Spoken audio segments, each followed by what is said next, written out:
Dans l'ombre silencieuse du monde, loin des regards humains, une guerre invisible se poursuit depuis l'aube des temps. Ce n'est pas une légende, ni une métaphore. C'est une réalité que les anciens prophètes ont tenté d'avertir depuis des milliers d'années. Les démons sont réels. Selon les Écritures, avant même la création de l'humanité, une révolte éclata au cœur du ciel. Un tiers des anges, séduits par l'orgueil et le pouvoir, furent précipités dans les profondeurs. Depuis, ces esprits déchus errent, cherchant à déformer, tromper et détruire tout ce qui porte l'image de Dieu. Et malgré les siècles, leur influence n'a jamais disparu. Aujourd'hui encore, beaucoup pensent que le mal n'est qu'un concept moral, une idée créée par la peur. Une dingue histoire qu'on raconte pour contrôler les foules. Pourtant, derrière les événements les plus étranges, derrière certaines obsessions, certaines violences, certaines voix intérieures, quelque chose murmure, quelque chose d'ancien, quelque chose qui connaît l'homme mieux que lui-même. La Bible parle de ces entités avec précision. Elles ne dorment pas, ne vieillissent pas, ne se repentent pas. Elles observent, elles attendent, elles influencent. Elles sont porteuses d'une intelligence froide, patiente et méthodique. Leur objectif n'a jamais changé, séparer l'homme de Dieu. Certains témoignages racontent que là où la lumière faiblit, leur présence devient perceptible. Dans certaines maisons abandonnées, dans les rêves agités, dans les moments où la colère explose sans raison apparente. Et si ce n'était pas seulement des émotions humaines? Et si derrière nos plus grands désordres se cachaient des forces qui nous dépassent? Dans ce documentaire, nous plongerons au cœur de cette réalité spirituelle. Nous explorerons ce que la Bible révèle réellement sur l'origine des démons, leur pouvoir, leur forme, leurs limites, et surtout, comment ils influencent notre monde d'aujourd'hui. Car la vérité est simple et pourtant terrifiante. Ils n'ont jamais cessé d'agir. Et ce que vous allez découvrir pourrait bien changer votre façon de voir la vie, le mal et même vous-même. Si les démons sont réels, alors une question s'impose, d'où viennent-ils exactement? La Bible lève le voile sur un épisode dramatique, souvent simplifié, mais d'une profondeur incroyable. Avant la chute, ces êtres étaient des anges, des messagers de lumière, créés pour servir et adorer. Leur beauté dépassait l'imagination humaine. Leur intelligence était pure, sans corruption. Pourtant, au sommet de cette perfection, un germe est apparu, l'orgueil. Lucifer, l'ange porteur de lumière, celui que les textes décrivent comme magnifique et puissant, regarda un jour sa propre splendeur. Et il voulut davantage, il ne voulait plus servir. Il voulait régner, ce fut le début d'une rébellion cosmique. Dans un instant que l'humanité ne pourra jamais entièrement comprendre, le ciel fut déchiré par un conflit spirituel. Les anges fidèles se dressèrent contre les anges rebelles, et la bataille ne ressemblait à rien de visible sur terre. Pas d'épée physique, pas de flamme, mais une guerre d'autorité, de volonté et de vérité. Finalement, les esprits rebelles furent vaincus, mais non détruits. Ils furent jetés hors du royaume céleste, condamnés à errer dans les dimensions inférieures, là où la lumière n'atteint plus. C'est à ce moment-là que ces anges déchus devinrent ce que les Écritures appellent aujourd'hui démons. Dépossédés de leur gloire, mais non de leur intelligence, éloignés du ciel, mais non de leur puissance. Ils devinrent des êtres obsédés par un seul objectif: corrompre ce que Dieu aime le plus, l'humanité. Depuis ce temps, ils observent les faiblesses humaines avec une précision terrifiante. Ils savent tout toucher: la peur, la solitude, l'orgueil, la colère, les traumatismes. Ce ne sont pas des monstres bruyants, ce sont des stratèges, et ceux qu'ils n'ont pas pu conquérir par la force dans les cieux. Ils tentent de le conquérir par la tentation sur la terre. À travers l'histoire, des empires se sont effondrés, des rois ont sombré dans la folie, des peuples entiers ont adoré des idoles, et derrière ces dérives, les Écritures voient souvent la main cachée de ces esprits rebelles. Des voix qui influencent, des pensées qui s'infiltrent, des décisions qui détruisent, mais ce n'est que le début. Car dans la prochaine partie, nous allons explorer un sujet encore plus troublant. Comment les démons opèrent-ils concrètement dans la vie des humains? Leur mode d'action, leur stratégie, leur forme d'attaque, et pourquoi certaines personnes semblent plus vulnérables que d'autres. Depuis toujours, les démons n'agissent pas au hasard. Ce ne sont pas des créatures incontrôlables. Ce sont des tacticiens silencieux. Leur puissance ne réside pas seulement dans la peur qu'ils inspirent, mais dans leur capacité à influencer sans être vus, à agir sans être remarqués. La Bible révèle que le combat entre le bien et le mal se joue principalement dans un territoire invisible, l'esprit humain. Tout commence dans les pensées. Un murmure, une idée répétée, une tentation qui s'installe, doucement, patiemment. Les démons observent, et lorsqu'ils trouvent une brèche, une faiblesse émotionnelle, une blessure du passé, un désir incontrôlé, ils s'y glissent. Leur attaque est rarement brutale. Elle est subtile, presque imperceptible. Ils ne forcent pas, ils suggèrent. C'est pourquoi une colère soudaine peut devenir une haine. Une tristesse passagère peut se transformer en désespoir. Un simple doute peut devenir une destruction intérieure. Et lorsque ces influences gagnent du terrain, elles deviennent comme des chaînes invisibles que seule la vérité peut briser. Mais leur stratégie ne s'arrête pas aux pensées.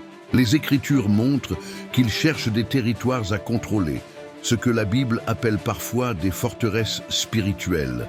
Ce sont des zones de la vie humaine où le mal peut s'enraciner.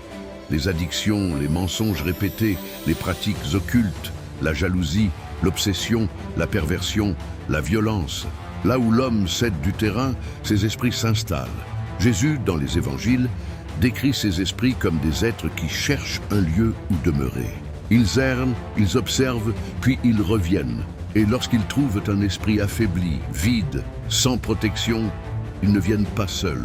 Mais il existe aussi des cas où leur action dépasse la simple influence. Des cas où leur présence devient oppression, voire possession. Dans le Nouveau Testament, certaines personnes n'avaient plus le contrôle de leurs paroles, de leurs gestes, ni même de leur conscience. Les démons avaient pris place, comme des rois illégitimes dans un temple sacré. Pourtant, ce pouvoir n'est jamais absolu. Les démons ne possèdent pas l'autorité finale. Ils peuvent influencer, mais seulement là où l'homme leur ouvre une porte.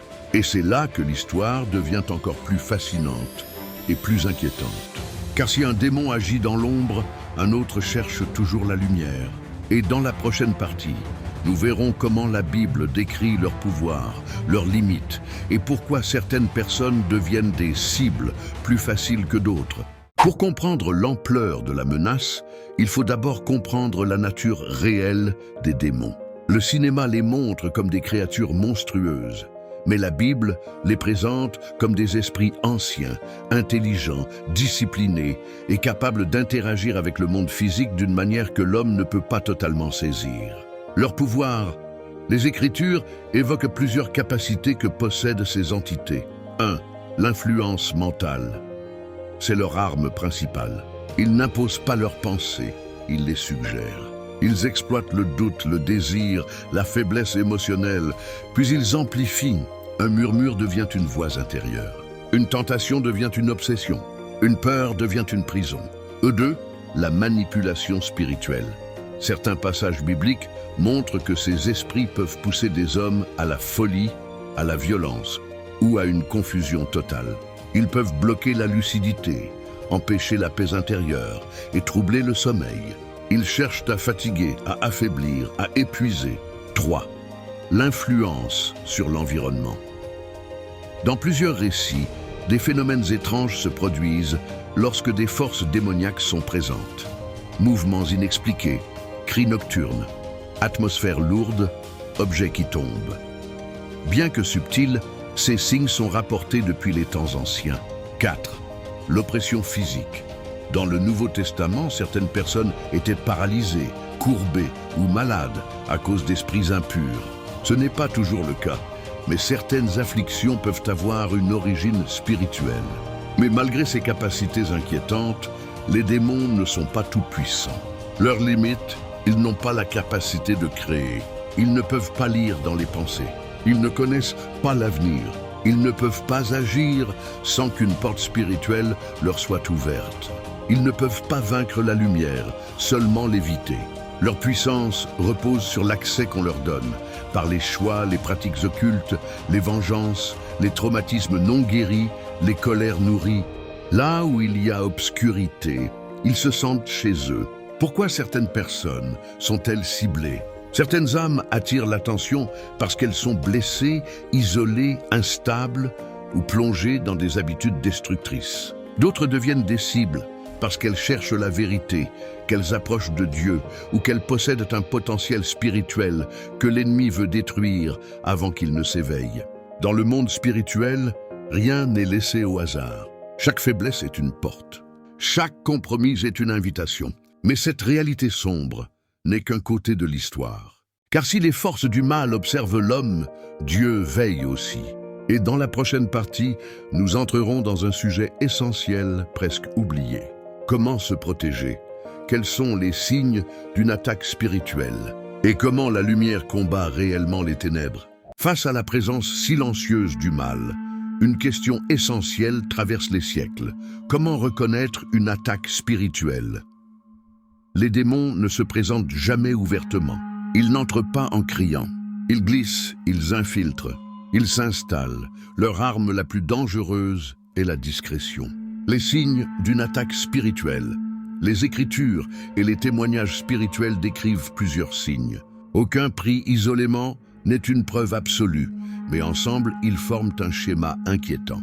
Une oppression mentale soudaine, pensées négatives répétitives, découragement violent sans raison, sentiment d'échec écrasant, voix intérieures de peur, de colère ou de désespoir, comme si une ombre se posait sur l'esprit. Eux deux, un chaos émotionnel inhabituel, colère incontrôlable, tristesse profonde et soudaine, jalousie irrationnelle. Ici, l'esprit cherche à semer la division intérieure. 3. Une fatigue spirituelle, difficulté à prier, perte d'intérêt pour les choses spirituelles, sensation de lourdeur quand on s'approche de la lumière, comme si quelque chose retenait l'âme en arrière. 4. Des événements inexplicables, bruissements, objets déplacés, sensations étranges, impression d'être observé. Les phénomènes physiques sont rares, mais pas impossibles. Des blocages inexplicables dans la vie, projets qui échouent brutalement, relations qui se brisent, confusion persistante. Comme si la route se fermait sans raison. Les démons cherchent avant tout à perturber, affaiblir et isoler. Lorsqu'un homme est isolé, il devient vulnérable. Comment se protéger? La Bible n'abandonne jamais l'homme dans l'ignorance. Elle révèle des armes spirituelles puissantes, capables de repousser les forces du mal. La lumière, la vérité, la justice, la paix intérieure, la conscience claire, ce sont des murs que les ténèbres ne peuvent pas franchir. Plus l'âme est éclairée, moins les ombres peuvent s'y accrocher. 2. La prière, ce n'est pas une formule magique. C'est une connexion directe avec la source de la lumière. La prière renforce l'esprit, consolide l'âme et repousse les influences étrangères. La parole. Les textes sacrés sont décrits comme une épée spirituelle. Là où la vérité est connue, le mensonge perd son pouvoir. Là où la lumière est proclamée, l'ombre recule. Le refus d'ouvrir les portes addiction, occultisme, haine, jalousie, chaque habitude sombre est une invitation. Fermer ses portes, c'est retirer au mal son accès. 5. L'entourage. Personne ne gagne seul un combat spirituel. La solitude affaiblit, mais une communauté de lumière renforce. Les ténèbres reculent souvent là où plusieurs esprits s'unissent. Un détail que beaucoup ignorent. Un démon n'a pas peur de la force humaine. Il n'a pas peur des cris ni des menaces. Mais il craint une chose, la lumière authentique.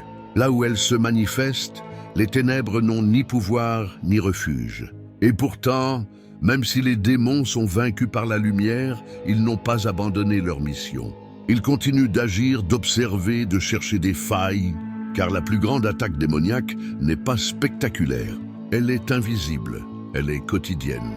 Elle se déroule dans le cœur de l'homme. Dans la prochaine partie, nous révélerons les mensonges les plus puissants que les démons utilisent contre l'humanité et comment ces mensonges façonnent notre monde moderne.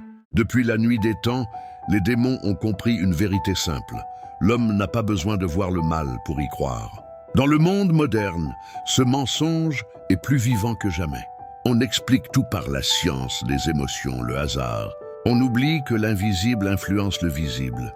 En effaçant l'existence du mal spirituel, les démons gagnent un avantage. On ne combat jamais un ennemi qu'on croit inexistant. Le deuxième mensonge, tu es seul. L'isolement est une arme. Une âme isolée devient vulnérable, fragile, désorientée. Les ténèbres prospèrent là où il n'y a pas de lumière extérieure. Pas d'amis, pas de conseillers, pas de soutien. Le démon murmure « Personne ne t'aime, personne ne te comprend, personne ne sera là pour toi ». Et quand l'homme le croit, il s'enferme et les ténèbres avancent. Le troisième mensonge, tu n'as aucune valeur.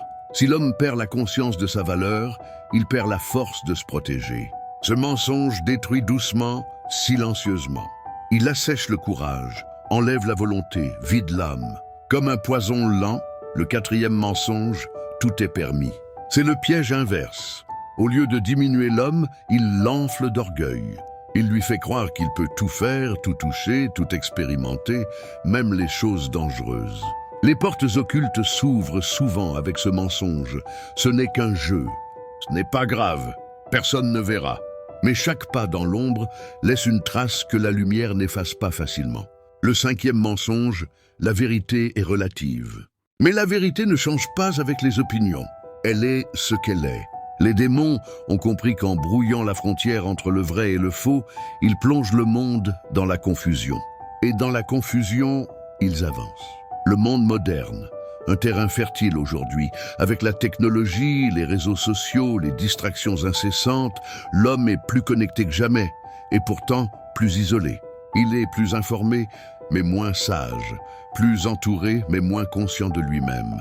Ce contexte est parfait pour les forces de l'ombre. Le bruit constant empêche le silence. Et dans le silence, l'homme entendrait la vérité. Ils ne veulent pas qu'ils l'entendent. Le plus grand mensonge de tous. Mais parmi tous les mensonges, il y en a un qui dépasse les autres. Tu n'as pas besoin de Dieu. Ce mensonge est ancien. C'est celui qui a poussé Lucifer à tomber. C'est celui qui a trompé Adam et Ève. C'est celui qui continue à envahir les nations, les cultures, les générations. Car si l'homme s'éloigne de la lumière, même pour un instant, les ténèbres avancent, lentement, patiemment. Mais il existe une vérité que les démons redoutent plus que tout. Lorsqu'un homme découvre sa véritable identité, les ténèbres perdent leur pouvoir. Dans la prochaine partie, nous explorerons comment Jésus a affronté les démons, ce que les évangiles révèlent vraiment, et pourquoi son autorité change encore aujourd'hui le destin de ceux qui... Depuis le commencement de ce documentaire, une vérité s'est lentement dessinée, parfois troublante, parfois dérangeante. Le monde dans lequel nous vivons n'est pas seulement matériel, il est aussi spirituel. Derrière les décisions humaines, derrière les conflits intérieurs, derrière certaines souffrances silencieuses, se cache une réalité invisible que les Écritures décrivent depuis des millénaires. Une réalité que beaucoup préfèrent ignorer, non pas parce qu'elle est fausse, mais parce qu'elle est inconfortable. Les démons sont réels, mais ils ne sont ni des dieux ni des forces incontrôlables. Ils ne sont pas les maîtres de ce monde. Ils sont des êtres déchus, limités, liés par des lois spirituelles qu'ils ne peuvent pas transgresser. Leur plus grande victoire n'a jamais été de posséder des corps ou de provoquer des phénomènes spectaculaires. Leur plus grande victoire a toujours été de convaincre l'homme qu'il n'existe pas. Car un ennemi invisible est un ennemi libre. Mais la Bible nous rappelle une autre vérité souvent oubliée, le mal n'est pas éternel. Il est temporaire, il est condamné. Lorsque Jésus est apparu dans l'histoire humaine, il n'a pas nié l'existence des démons.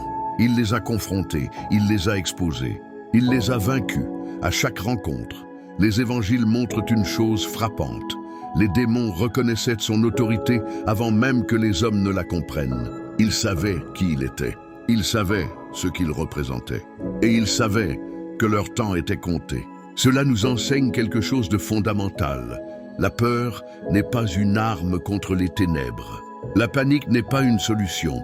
L'ignorance n'est pas une protection. La seule véritable défense contre le mal est la lumière, la vérité, la conscience éveillée. Ce documentaire n'a pas pour but de vous faire voir des démons partout, mais de vous rappeler que chaque pensée, chaque choix, chaque habitude construit soit un mur, soit une porte. Car le combat spirituel n'est pas toujours violent. Il est souvent silencieux. Il se joue dans les détails, dans ce que nous nourrissons, dans ce que nous acceptons, dans ce que nous tolérons. Et peut-être que la question la plus importante n'est pas « les démons existent-ils ?» mais plutôt « à quoi donnons-nous accès dans notre vie ?» La Bible enseigne que l'homme est un temple, un lieu habité, et chaque temple attire une présence, la lumière ou l'ombre. Mais voici la vérité que les ténèbres redoutent plus que tout. L'homme n'est jamais obligé de rester dans l'obscurité, même après la chute, même après l'erreur, même après la blessure. La lumière appelle toujours, elle attend.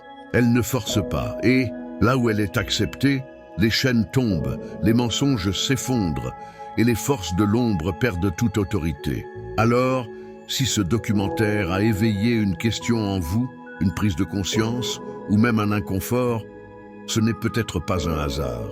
Car parfois, le premier pas vers la liberté commence simplement par une vérité entendue. Souvenez-vous, les démons murmurent, mais la vérité parle clairement. Les ténèbres avancent en silence, mais la lumière éclaire tout. Et dans ce combat invisible, celui qui choisit la lumière n'est jamais seul.